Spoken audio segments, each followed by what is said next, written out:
That looks absolutely amazing. All right, so now with the enactment of the National Building Authority Act and subsequent establishment of the National Construction Authority, the landscape of building development was set to change positively. Well, has it? We're about to find out. I have my guests in studio. I will ask you to kindly introduce yourselves and what it is that you do, starting with you.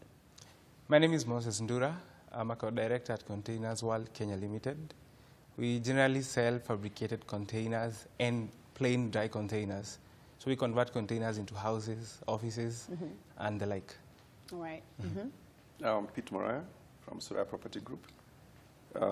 We sell all types of houses, from low-end up to high-end. Yes. And we've got different types of projects, mostly within Nairobi and the periphery, peri-urban areas of Nairobi. Okay. Yeah. Excellent. My name is Dan Karua. I am the managing director of Jumia House. Jumia House is a property portal. It's the biggest in Africa. We rebranded from Lamudi, which I think is very synonymous with Peter Moriah here, for instance. So it's the online platform that pretty much engages buyers and sellers and creates, an opportunity for people to find properties that they're looking for. For instance, affordable properties. Oh, you had to add Yes. that in. Now, let's talk about online. Is it cheaper than when you go and actually physically go look for a house? Well, the thing about online, it's about convenience. So it saves you a lot of trips to very different houses that you probably will not like. So having it on an online platform makes it much easier for you to form a first decision. So by the time you're actually going for a viewing, already you have some sort of like decision that you've made prior. All right. Yeah. And you said Africa. That means if I want to purchase land in Lagos, or if I want to buy a house in Lagos, or Absolutely. South Africa, Cape Town. Exactly. So Jumia House is actually in 23 countries in Africa. Yes. We had Lamudi as a bigger brand that existed in other parts of the country, of the world, Yes. in Asia, in Latin America, in the Arab Emirates. So what we did is rebranded to have a stronger brand or presence in Africa. So that's why we call ourselves Jumia House. All right, okay. Yeah. Now that we have that clear, Okay. now, Mr. Moriah, you said that you also have, you go from high end all the way to low end. But let's start from the beginning. I want to buy a home. I want to purchase a house. What are some of the pointers that I need to be looking out for? I think it's what really determines what you buy is price and location and quality. Okay. So you'll be looking for a location that's easy to get maybe in and out of, depending on where you work, where you live. Yes. Then after that, the price of the actual house that you're buying. And depending on whether you're a cash buyer, mortgage buyer, what you can afford in terms of a mortgage is the second thing that you look at. And that usually determines the decision that you make. Actually, the price is more the determining factor. But once you get now to the price, you now start looking at the quality of the products and the range of products that are within that price that you're looking for. And that's where you'll find that even after you've gone online, you may still need to visit some of the sites to see part of the quality that the actual house has. Because the picture sometimes can look nice, but when you go into the ground, it may be slightly different, or it may not have the good quality fittings that you might want in the house. So it's good to actually go and see the fittings and see that the quality of the house you're getting, you won't have to change the fittings, for example, after a year. So you need to be careful about the fittings that are there, the door handles, the toilets, the sinks, because sometimes you can get into a house where after a year, they're falling apart. It looks very nice when you look at it, but after a year, they're falling apart. Which is actually a very big problem with real estate developers, because the house is beautiful from the outside, and then the finish, you went to the cheapest shop in industrial area in some dodgy corner on Enterprise Road and got a tap that is barely functional, and I don't know how they do that. Now, just out of curiosity, because you do run a successful business, if you do not say so, I will say it for you. And, just how did you get into real estate if someone's watching right now and is actually in the business? Well, my background is architecture. I'm a consultant architect. So actually, I have been in the field for close to 30 years. 35, actually. I'm about 30 years as an architect. But we got into real estate, I would say, we're just celebrating 10 years as Suraya Property Group this year. And we got into it because of, we found a niche. We sort of, as we used to do a lot of travels with my wife. And we used to see, because of my interest in architecture, we'd visit a lot of sites. In fact, there used some days the kids used to get very annoyed because we could go to a town and all I want to see are projects. And it's on holiday. And it's on holiday. And I want to go to the beach. Yes, and all I want to see is projects. But it was sort of, sometimes you find things that are not here. And the question kept arising is, why don't we have similar housing like that here? Why don't we have, like before we started Suraya, you will find that the average project was either, in fact, let's go back a bit. There was no housing done for almost 20-something years during the Nyayo times. And if you look at the estates before that, they were done during Kenyatta's time, yes. which is, and I'm talking about right across, from estates like Otiende, Moi Estate, Plainsview, name them, Roresho, 70s, Buruburu, South B. South B, yes. Everything was done 70s. From 80s and 90s, hardly any estates were done. And therefore, there was a very big shortfall in terms of housing. And what had happened is there was a lot of uncontrolled development. If you look at that same area, now that period, Githurai and such places really boomed because there was no controlled development, and that's the only place you could actually develop. So because of that gap, when we'd visit places and wonder, why don't we have similar? For example, if you look at our Four Ways project, which we actually borrowed from South Africa, it's purely, what we found in South Africa was small houses in small plots, but very well finished. And that was not happening here. And we thought, why not bring it? Why not do something like that in Kenya? Mm-hmm. And that's how Four Ways came about. In fact, when the name Four Ways is from South Africa. There's an area called Four Ways in South Africa. It's because we used to go and visit this place, and you'd find a very nice two-bedroom house, but very well finished in a very small plot. Now, when we brought it to Kenya, one of the challenges we had with even approvals was that everybody thought, at that time in Kenya, there were two types of development. Mm-hmm. You could either do half-acre with a house, yes, or maisonettes, which are fully attached, yes, right, or flats. There was nothing in between that. So if you're living if you live a maisonette, where do you go next? There was no, if you can't afford half-acre in Runda with a house, there was nothing in between from the maisonette. So you have to go. So we created, if you look at Four Ways, we created an in-between product.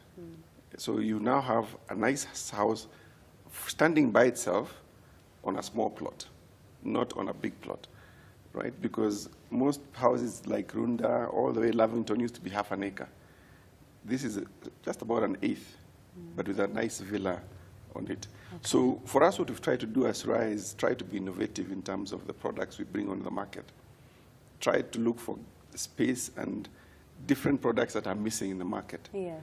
And we've done that on the high end. We've done that on the low end as well. Okay. With a product like Nkasa, okay, which is in Nolongo, which is low end, and also with Lynx, which is a product we brought into more nearer the city. Which is what we're going to actually get into. So don't talk about that too much. However, someone who also found, I liked how Dan and Moses were just like, tell us more, we want to know. 35 years experience, that's a long time. It is a long time, right? Yeah. And Moses also found a gap in the market and started his own business. Tell us about it. So containers have been in use for quite some time, basically for shipment. And then from shipments, people just started using containers, basically, maybe for storage and such. Now, we entered into the container business about 7 years ago, me and some 3 partners. And we were just basically selling plain containers, dry containers. And they were for housing? No, just plain containers, okay. Yes. There is a need, there's a market there for just plain containers. Like people just, like if you're building a house, you may want to store some stuff that you don't, you want to protect from the weather. So you get a container. Now, as we continued, the fabrication of containers actually came about because of, a market-driven need. Guys would come to us and they're like, could you put a window to a container? Because when I store things in the container, I want some light in, I want a door, I want something like that. So we started basically from finer details. Like we just started fabricating containers, like putting windows, putting doors. But then the need grew, and we decided to actually go and meet the market. What does the market need? So we went out there, and most of the time, actually, for starters, what we started doing is just going online and looking at what we can do inside a container. So if a client comes up with a design, like they want fitted in a container, then it was up to us to advise, for example, on how to control temperatures inside a container. First of all, a container can get really hot and really cold. So we had to control temperatures. So for example, for starters, we started with styrofoam. We would pad the whole container with styrofoam. But then we realized there's a better option and a product that's being made here in Kenya. It's polystyrene, and there's a company that sells it at Jumboline. So we started padding the whole container with Jumboline. And then we can either use MDF boards or gypsum boards. So when we use gypsum and MDF boards, and then we really go for that quality finish, when you go inside that container, it's practically not a container anymore. I've taken clients inside a container, and like almost always, once they get in, they will always go out and peep. Was I like inside a container? Yes. Because we really make the finishing very well. We try on the inside? Yes, on the inside. Okay. We do tiles, we will do ceiling, we'll do cornice finish on the sides. And really, we've grown into this through the market. And as I'm saying, when clients come, they will come with all these sorts of needs, and they have expectations from us. So when we show them what we have, we get a lot of ideas from them. Because, for example, if you get a real estate guy, there are some of our clients, for example, when they're doing like a big structure, they need to house some stuff for some time. They need some offices. So they'll come to us, and they already have an idea of what an office should look like. Yes. So they'll give us ideas, and we will sit with our panel, with our team, and try to implement that inside a container. And the results have been awesome. Oh, wow. Yes. In case you're sitting at home and you're like, what is he talking about? What container? Nishi ukwaje? Why? But who would do that? What? I know. It sounds unbelievable until you see it. Take a look at this. Or just affordable housing. Does it even exist anymore? Tell us. And of course, we're going to read it out right here on the show. And on SMS, get us on 21222. And if you want to call us live in the studio, the number is at the bottom of your screen. Now, as you were watching that, do you have that on your website? No, not yet. Okay. We have been working on getting information about affordable housing for Kenyans. So basically, we are a platform that pretty much has properties that we try to fit all walks of life, from low end to high end. So in terms of now the containers, for instance, the fact that the uptick has not been that big at this point, we don't have any inventory on that yet. But I'm sure from Moses I'll get a few listings in there. But it's definitely, looking at even the sort of quality that is there, it's something that I believe would actually impact the real estate industry, especially for the low income earners. Right. Absolutely. Okay. Now, for a lot of people, you have to have land. It's a Kenyan thing. Yeah. You just have to have land. But, Mr. Muraya, in today's age, is it a predominant factor to own land or to own a home, or should they go hand in hand? Should you buy land to build your home on it? Well, land is very expensive in Kenya. In fact, it's extremely expensive. Demand and supply. People want it, you have to hike up the price, right? True. Yes. So because of that, it's difficult sometimes. Actually, sometimes you find land increases the cost of the house by maybe 40–50%. So if my advice to anybody, if you don't, I love your product, by the way. It's a very good product, I must say. So if you don't have a lot of money to buy land, because even an eighth in most places is maybe $1 million, today. This is a very good way to go, because you could then buy land and put a container as a start. Move in 500,000, and then slowly build up the house. That if you want a more permanent house, build it. So the way I look at it is, there's always a niche that's in the whole market. The market is big, and there's different sectors that people have to deal with. Now, with his sort of market, it sort of targets the individual, so that you're buying your own house, and maybe you have a business. You must have somewhere to put the container anyway. So the assumption is you own land, right? And what you're looking for is an option on how to build that house. Because for us, we don't deal with people, we don't build people's houses. We don't do one house. So it's not a market that we are very familiar with. What we do is we look at building estates, you know, and so in terms of numbers, we're looking at anything from, if it's higher density, you can do 20, 30. Low density, we've got even 1,000 housing at Nkasa. Yeah. So it's really trying to find a niche for yourself and for the market. And then you as a buyer deciding what is it you want to go. Because you have an option of buying into a product that's already built within an estate if you don't have the land. And if you look at our Nkasa, we have prices between 1 to 3 million. So we're not too far off from him. Oh. with land and everything, you know. Yes. So his doesn't have land. Yeah. Ours would have land, of course. But that's like a bed sitter, you know. So, and you can just see it's not far off because this bed sitter is about 550 to 600. So when you add up the land and other costs, Oh, it makes sense then. All right. then $1 million makes sense. Now, if we talk about the percentage of homeowners in Kenya, do you have a rough estimate? Very low. Very low. Very low. Yeah. In fact, if you take the mortgage book, for example, in the country, we have about 23,000 mortgages in a population of 40 million. That's very low. The demand the government talks about is 200,000 houses a year.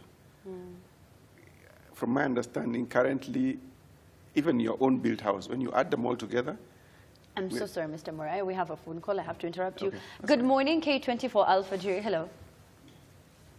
Hello? Good morning. Can we kindly add the volume? All right, there we I go. was asking, Yes? I'm Solomon from Thika. Yes, Solomon. Thank you for watching. What's your question? I was asking, can someone buy the containers and then bring them to you, to the guys, alafu watengeneze ama awaite? Your container. Yeah,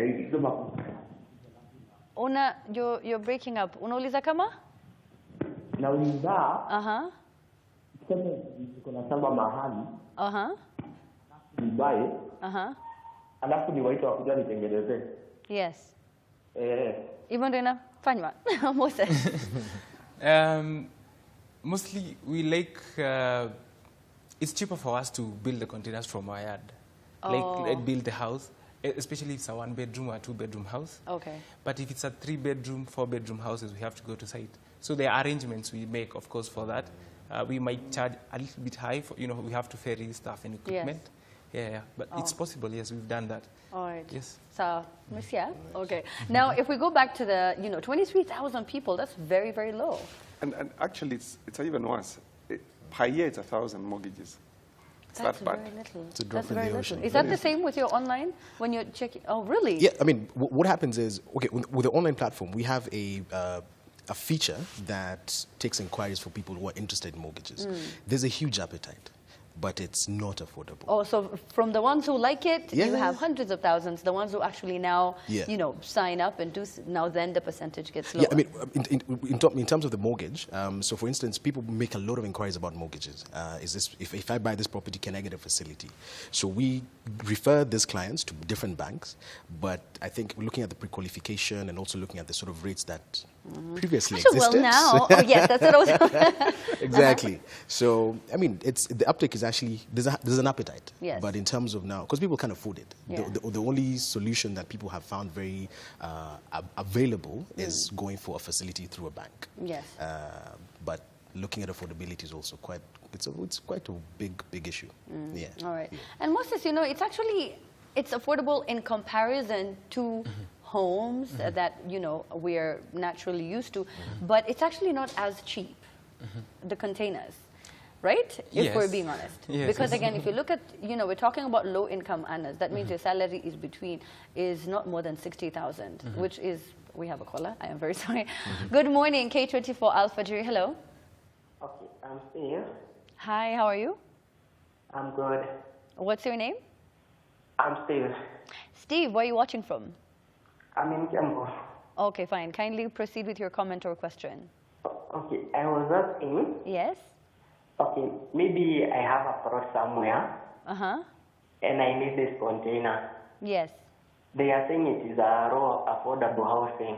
Yes? how is it low from the other main construction of the other house in between the main house and this of the container? Like for 2 bedrooms. Yeah. Yeah. Okay. First of all, can we start by asking where you can take the container? Is there like are you allowed in all estates? There are estates that have laws and rules, and you know you're not going to come with your container to spoil the aesthetic.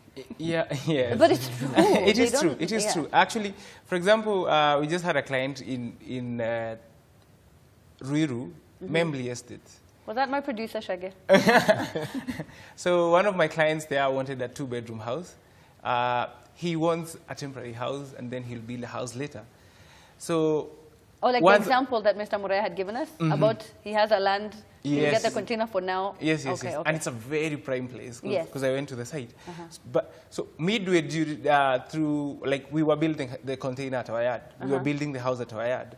So midway, he actually came and told us that he forgot that he had to ask for permission from, you know, like the estate.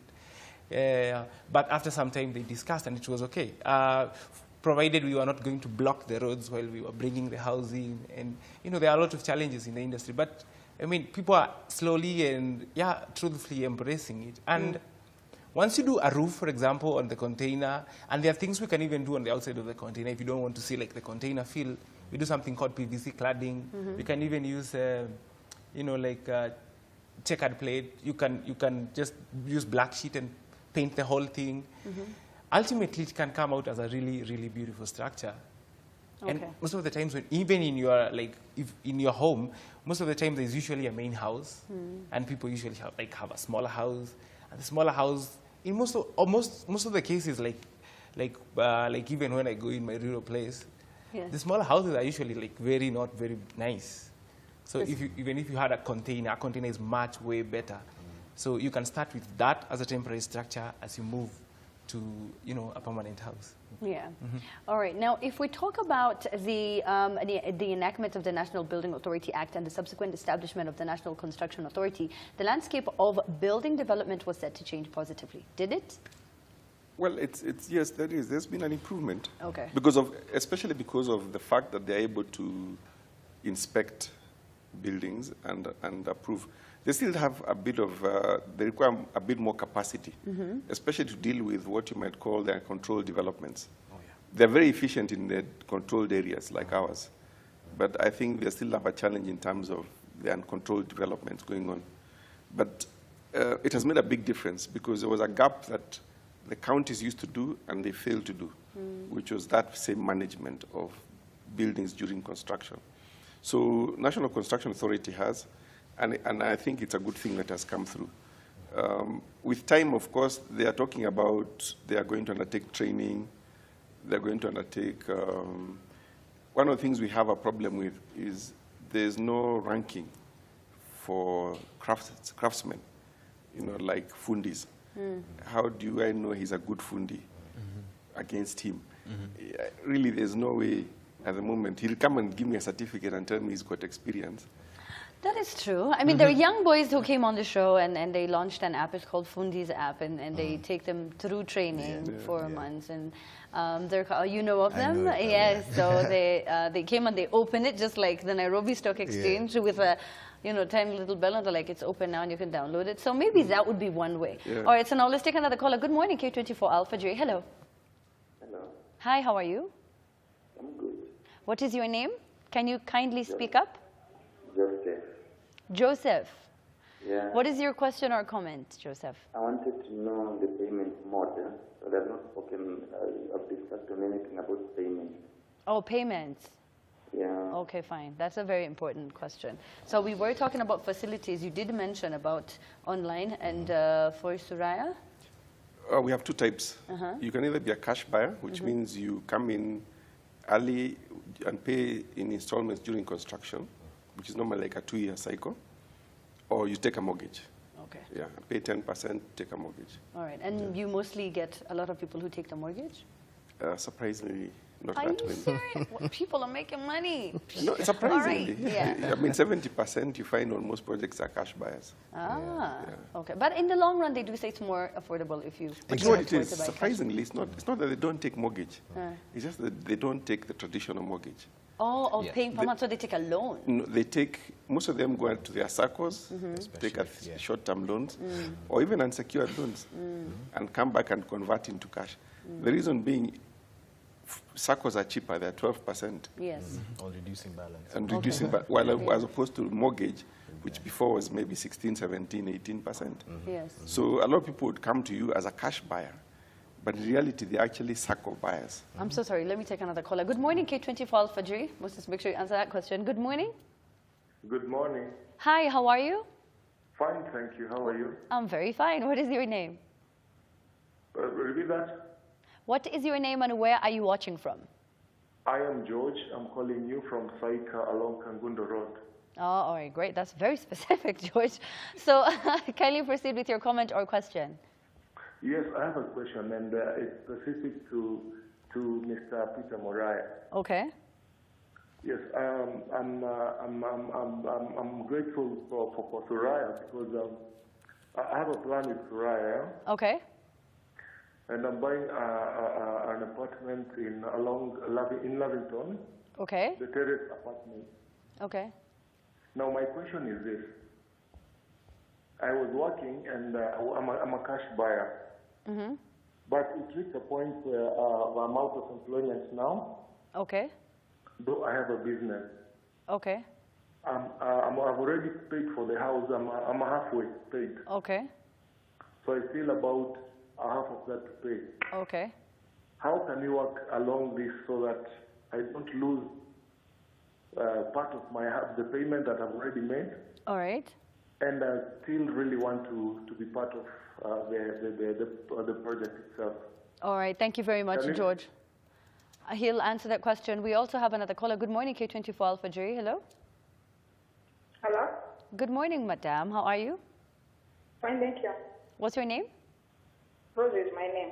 Ruth. Proceed with your question or comment. Hello. You can proceed with your question. Hello? Hello. Yeah. Yes, Ruth. I can hear you clearly, Ruth. You can proceed with your question or comment. Oh, okay. Now, I'm wondering, I've just tuned in. Yes? And I'm wondering who these are. I need their services. You need their services? Yeah. Okay. So who specifically do you need their services? The people who are building the containers. Aha, okay, fine. So if you continue watching, he was just about to start explaining about the payment facility and where you can get the containers. Thank you so much for that. We have another caller. Good morning, K24 Alfajiri. Hello. Hello. Hi, how are you? Fine, thank you. What's How are your you? name? I'm good. What is your name? I'm Nathan Odongo. Nathan, proceed with your question. Yes, I'm calling from Mombasa. Aha, sema basi, habari ya kule? Nzuri sana. Aiye, unafula na shege wanakuja kule, wasalimie. Asante. Haya, naambie basi, swali lako. Okay, swali langu ni kwamba I have a plot of 40 by 35. Okay. So, are they willing to come to Mombasa and how much it will cost me? No problem. I will ask him that right now. Thank you so much for that question. And of course, everyone... Oh, we have another one. Good morning, K24 Alfajiri. Hello. Hello. Hi, how are you, madam? Fine, thank you. How are you? I am good. What is your name? My name is Mary. I'm calling from Nyeri. Mary, niambie basi. My question is to Suraya. Okay, go ahead. I have property in Kitengela. And I was wondering if we can partner with Suraya. If you can partner with Suraya? Yes. Oh, in terms of them buying property and building. Okay. How big is your land? Sorry? How big is the land? Sorry? How big is the land? How many acres? 19 acres. 19 acres? Yes. What do you say, Mr. Morea?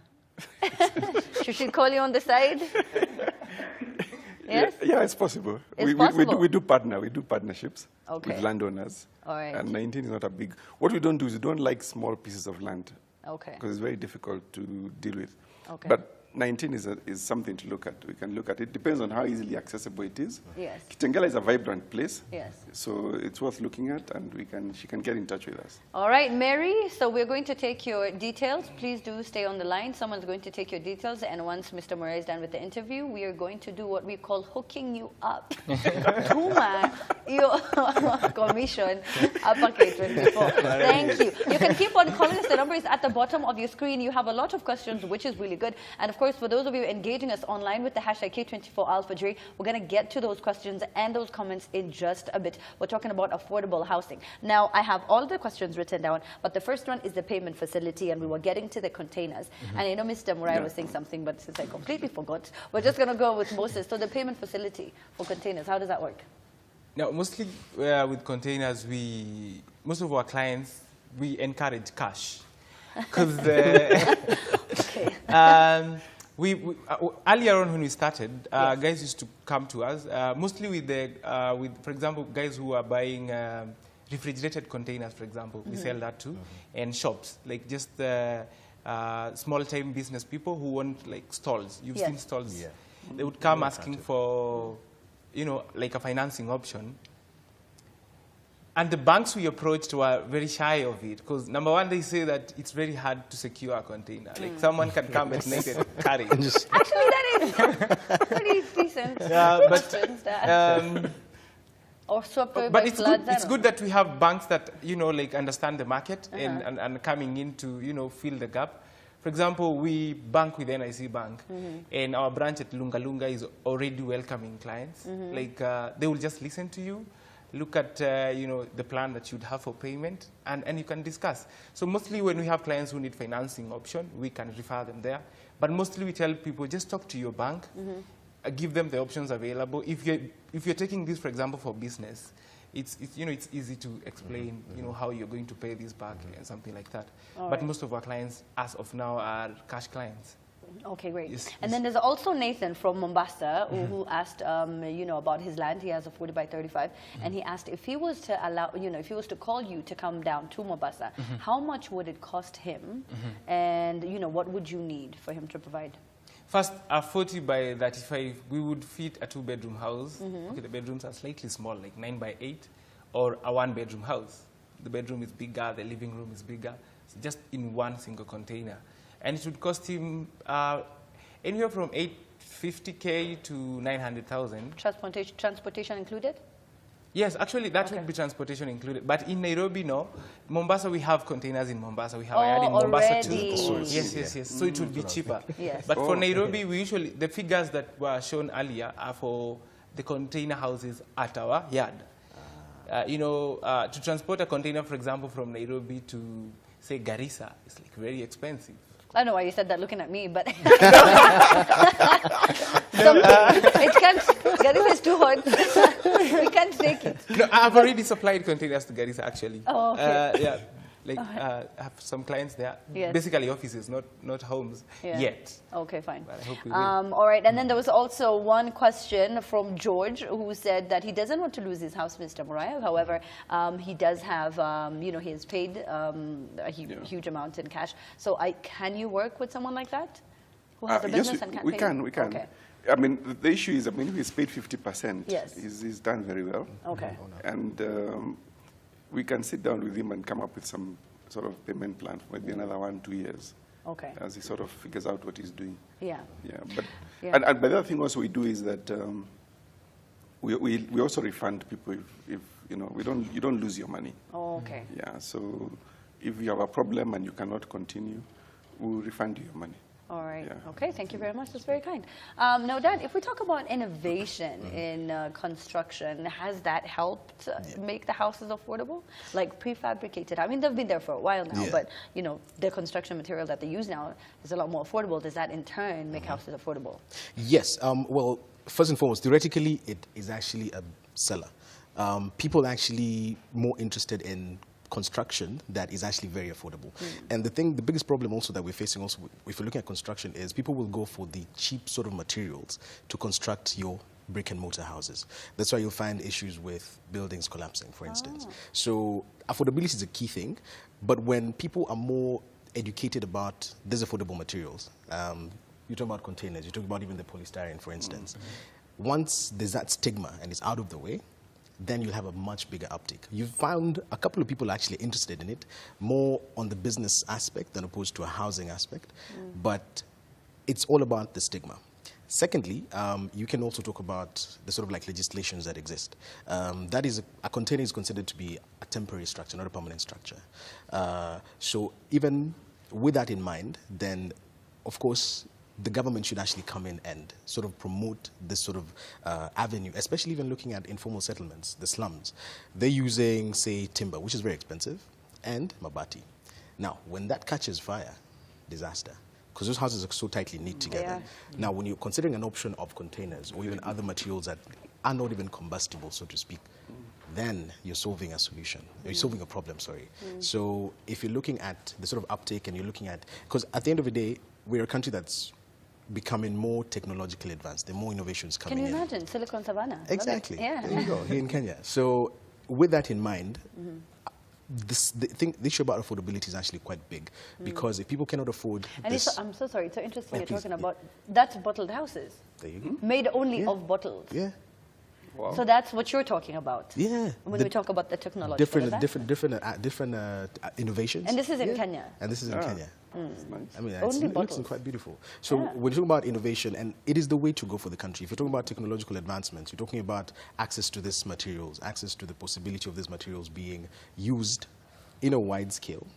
Cost especially will definitely go down, and even property prices should definitely go down. If you're looking at the cost to construct even a one-bedroom for what he's mentioned, that is very affordable. Yes, very it is. affordable. There they are, as they try to put in the bottles, so that they can construct Very the artistic, home. very artistic. Imagine, that is incredible. And we were going to have him here in the studio, but well, we're going to have him next time. But that is really good to see. So you're saying that they need to be encouraged by the government, which is really good. So let's talk about the challenges that you face in real estate, starting with you, Mr. Moraa. I think one of the biggest challenges in real estate is cost of land. Okay. Because, you see, if you're going to give affordable housing, it's well and good that you have a house for 500,000, but where do you place it? Now, if you're going to get land that makes sense for a house of 500,000, then you must take him to Kamulu or beyond. And then the guy, you take him to Kamulu, you give him cheap land, but the transport becomes an issue. And one of the good examples is a project that was done somewhere in Kitengela. Yes. Very low end. But as soon as they finished, the problem became transport. The transport cost from there to Nairobi was much more than any savings or any rent they would pay in Nairobi.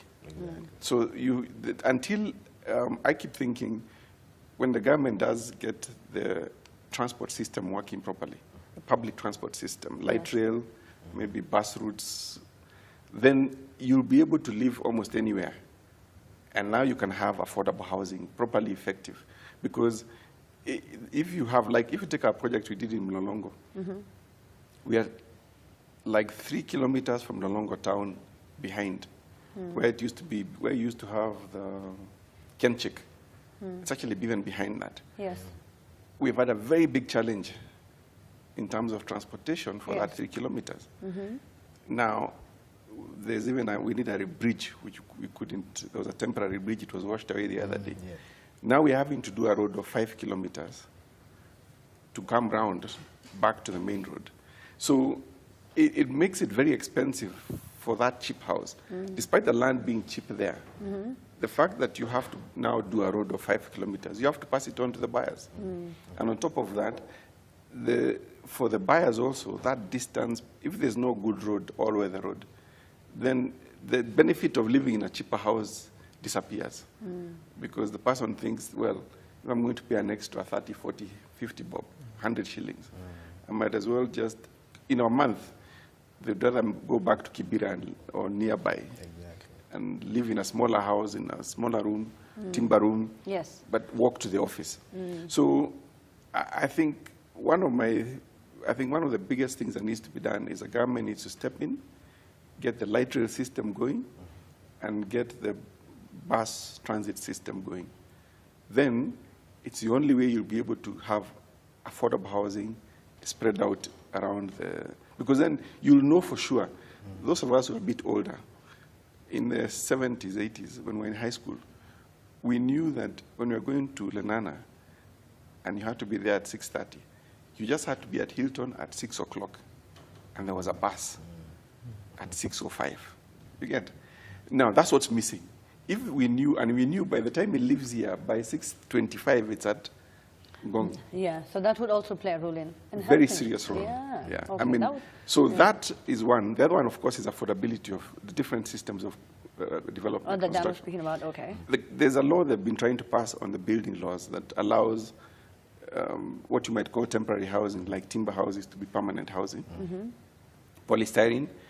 It's been passed. It's not yet been passed, but already they've allowed it anyway. Yes. And the government, people are already building housing using polystyrene. Yes. And there's quite a few being done. The government is doing quite a bit right now on their own. And it's a good thing. But we need to have the law properly enacted. I mean, think about it. Here we consider timber as a temporary house. In America, all the houses are timber. Every house. Every single house. And they right. last 100 years. Yeah. So But here, you can't get a bank loan for a timber house because it's temporary.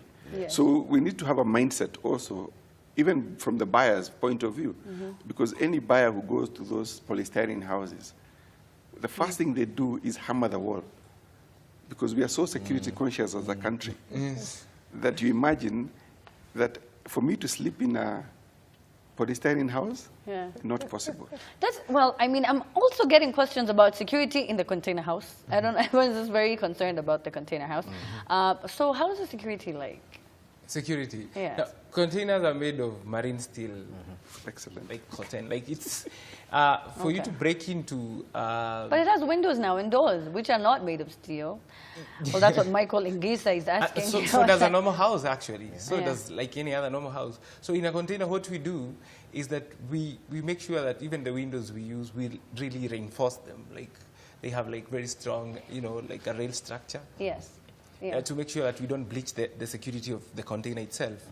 Because I like joking about this, that if someone is breaking into a container, they will have to call the chief, because you'll have to come with a grinder, and the chief and all his guards will be there in no time. So yes, the security in a container, it's as good, actually, it's as good as a brick and mortar house, like just a normal brick house, yes. Yes. There's also Peter Ndirangu who asks, that's a great concept on housing. Question though, how long does a container last? No. I say the containers are made of marine steel. And actually the steel is called weathering steel.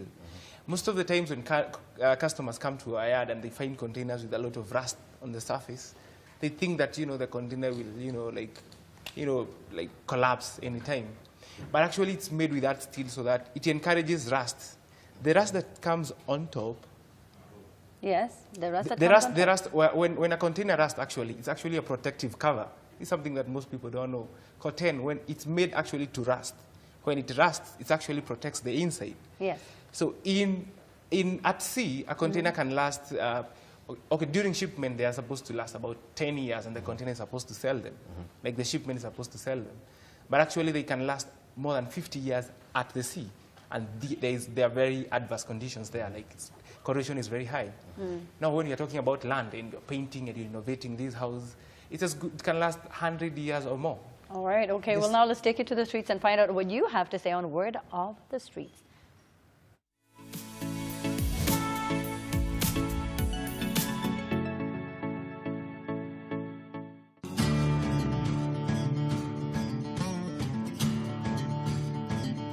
For container? No. Or unless there is no other option. It's not possible because of ventilation problems. It's not easy. How do you live in a container without ventilation? Siwezi mind kaa sina place ingine ya kuishi. Yeah, it's possible. If circumstances forces. Hapana. No.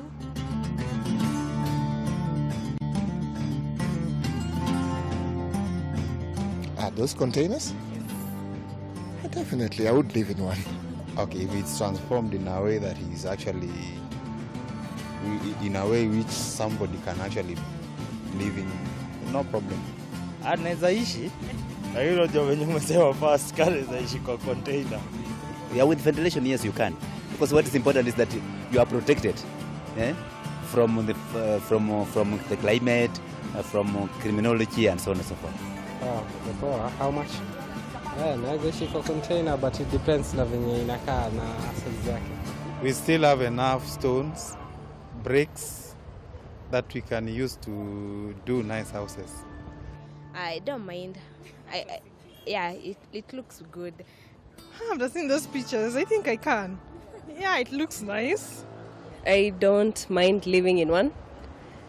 I think it's cool, and it's an easier way of building other than using concrete and the rest, yeah.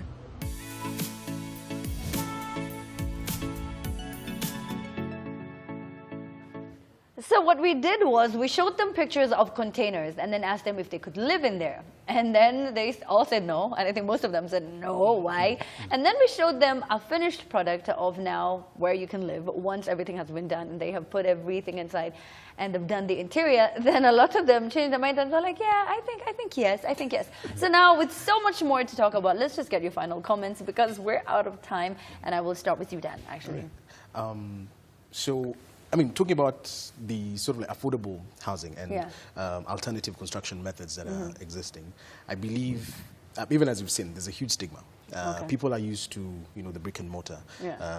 You can, and if you look at the different market segments, you talk about high-end properties or people who are looking for high-end properties will probably be looking for brick and mortar. Middle class as well. You're talking about for low income, it's an option that we have to destigmatize quite a bit of people because one, if you're talking about affordability, that's one of the key things for any person who's looking to buy property. Can I afford it? Can I be able to pay for it, whether now on cash or even on a payment system, whether it's on a mortgage? So it would be very important for the government to actually, take the forefront of ensuring that Kenyans are actually destigmatized from, the sort of old school mentality of brick and mortar properties, and we're able to provide data, for instance, on Jumia House that can be able to have people access, information about these properties that are available. And I know, it's definitely a great opportunity to meet someone like Moses, who definitely they're impacting the industry in a very big way. And I'm definitely be looking for partnership with you to ensure that we make sure that your information is spread across, not only even in Kenya, but also in Africa. All right, that is called plugging in. He did it so naturally. At first I was like, oh no, that's a plug-in. Nope, it's not. Now there is someone here who says interlocking bricks for me is the cheapest option. So we've talked a lot about the container, but what is the cheapest option? And also at the same time, we'll get your final comments, Mr. Muraya. Well, it's questionable.